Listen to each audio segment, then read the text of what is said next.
जब से दूर के लगे रनिया मौत के झूला झूले थी। जब से दूर के लगे रनिया मौत के झूला झूले थी। याद तो हर हमरा फंसी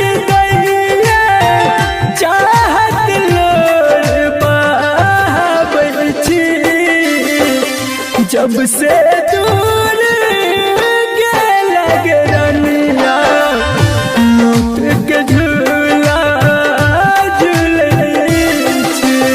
मतलबी जमाना है, नफरतों का कहर है। ये दुनिया दिखाती शहद है मगर पिलाती जहर है। Music by Chunna Aryan.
चकनाचूर हो गए, टूटे हुए कांच की तरह चकनाचूर हो गए।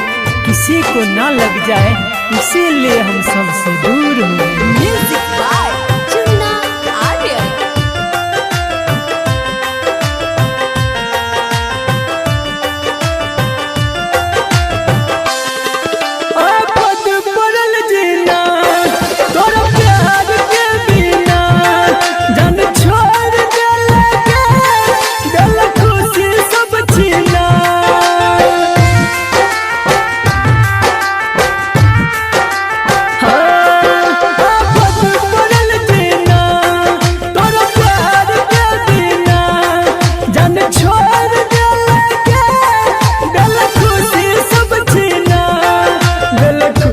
सब छीना